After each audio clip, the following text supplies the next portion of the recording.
기생충은 봤어? 나는 2번 봤지. 극장에서 2번 봤지. 내가 이렇게 언뜻 들려오는 소문으로 듣기에는 형이 기생충에 상당히 반감이 있다고 들었는데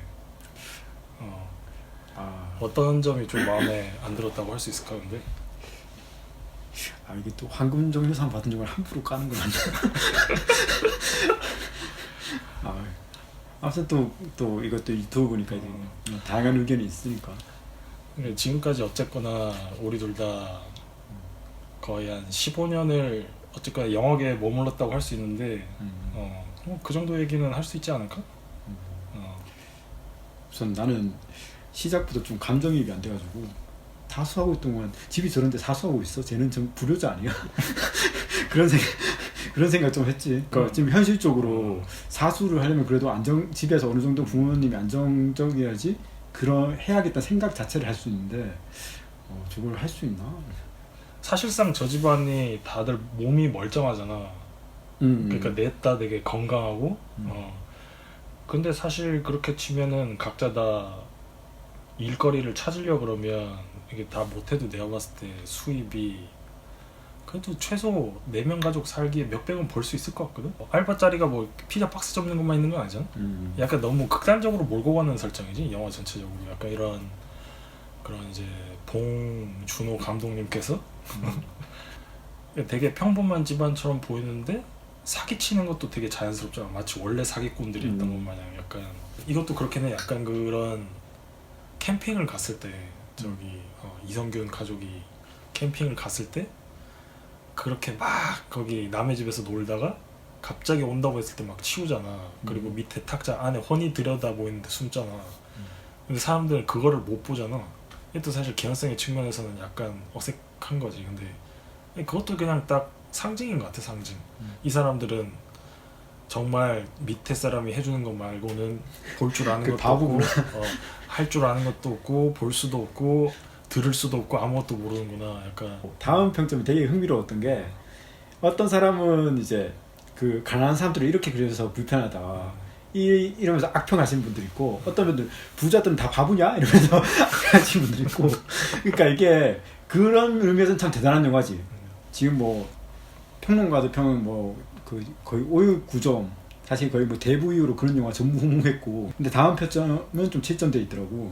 실질적으로는 호불호가 되게 갈리는 영화고, 그다음에 이제 평론가 평이야 원래 보통 우리들 많이 겪어와서 알지만 영화제의 권위를 따라가기 때문에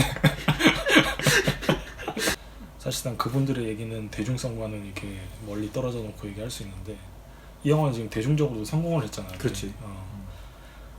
그러니까 이런 대중적으로 성공한 측면이 그것 또한 약간 이런 깐느 황금종려상에 기댄 면이 있지 않나라는. 그렇지. 한국에서는 상 받았다 이거는 바로 또 먹히는 또 마케팅 포인트니까.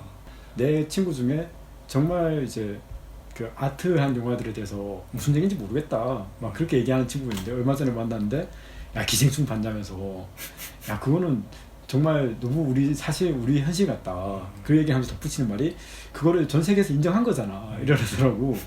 아니 깐느에서 받으면 무조건 전 세계에서 인정하는 건가? 사실상 형은 깐느 한번 갔다 와봐서 알겠지만 놀러 갔지. 놀러. 관광.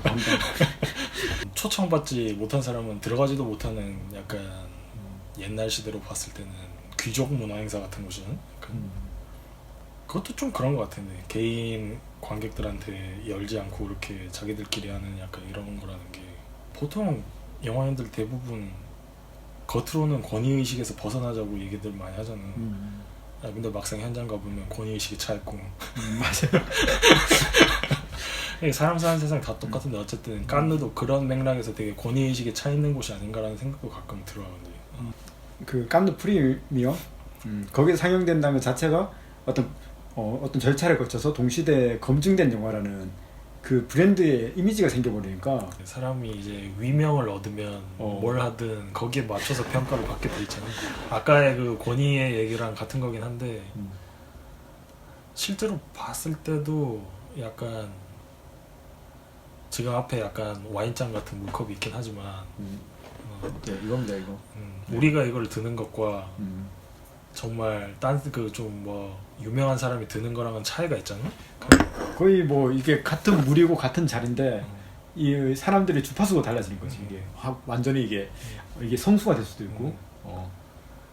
그리고 우리가 진짜 든 건 물이니까 세상에서 좀 즐겁게 살려면 기본적인 권위는 갖춘 사람이 돼야 되지 않나라는 생각이 들기도 하고.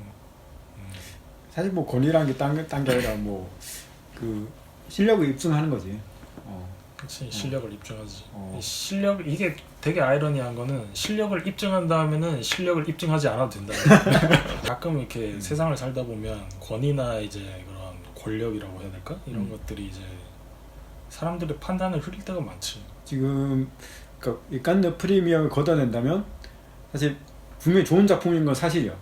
동시대에 나오는 어떤 영화들과 좀 차별된 지점도 있고, 그러면서 너가 말한 것처럼 쉬운 영화고 분명히 그 어떤 중요한 위치에 있는 영화인데 봉준호 감독이 전체 작품을 봤을 때 과연 이게 최고작이냐 그거는 난 동의 못하겠어.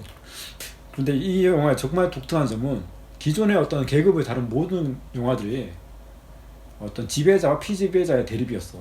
근데 이 영화는 처음으로 낀 계급? 우리가 알고 있는 게 그렇게 딱 잘라서 이렇게 계급을 나누는 것 아니라 정말 그 사람을 끼워서 우리가 모르는 세계도 있을 수 있고, 그러니까 우리가 힘들다고 하는데 더 밑에 힘든 사람도 있을 수 있고, 그러니까 이런 관점을 제시했다는 거는 좀 기존의 영화들이 못했던 그런 관점을 제시한 게 아닌가. 그리고 마지막에 그 송강호 배우가 이성균을 찌르는 장면이 어떻게 보면 뭐 다른 어떤 이분법적인 히어로물이나 이런 거는 사실 자신을 힘들게 하는 어떤 세력들을 죽인 거잖아. 근데 이긴 게 아닌 게임이잖아, 이 영화는. 그런 장면들이 어떻게 보면 감독이 하고 싶었던 말이 아닌가. 정말 이거 우리가 서로를 배려하지 않고, 그 또 낮은 두 계급이 서로 연대하지 않고, 또 부유한 계급은 이 사람들을 존중하지 않고, 그러면 다 같이 죽습니다. 그 얘기 하려고 한 게 아닌가. 이 영화 정말 중요한 거는 봉준호 감독님 영화 최초로 내레이션이 있었어. 근데 정말 직접적으로 내레이션과 전 반대의 이미지. 얘는 부동산업자하고 잠깐 들렀고 평생 그 일해도 거기 못 들어갈 것 같아. 현실은 그걸 보여준 거야. 그러면서 니들이 아무리 열심히 해봤자 이 계급 사회는 바뀌지 않는다. 이 냉정하게 팩트 폭력 팍 던지시는 것 같으니까 난 갑자기 기분이 좀 나쁘고, 난 열심히 해서 올라가고 싶은데.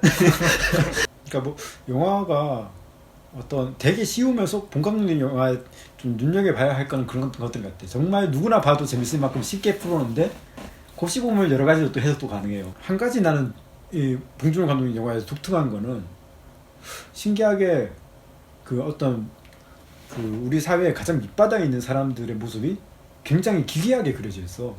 마더에서 변희봉 그 리어카 끄는 할아버지 굉장히 좀 약간 뭐 좀 그런 느낌이고 혼자 이상한 데 살고, 그리고 그 데뷔작 플란다스에게서는 변희봉 선생님이 보일러실에서 개 잡아먹고, 살인의 추억에서는 뭐 변태 성욕자거나, 기생충에서는 그 애가 귀신 봤다고 그래.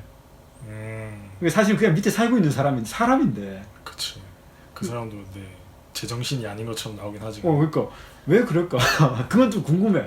약간 그런 생활적인 이런 힘듦이나 이런 거에 찌들고 억압받아가지고 좀 삐뚤어져 있을 거라는 시선을 가지고 있는 거 아닐까? 미지의 존재에 대해서 느끼는 공포라고 해야 되나? 그럴 수 있겠다. 그런 시선을 갖고 있다는 거는 어떻게 보면 그 영화를 만드신 분께서는 그런 생활을 안 해봤을 수도 있다고 볼 수도 있겠지.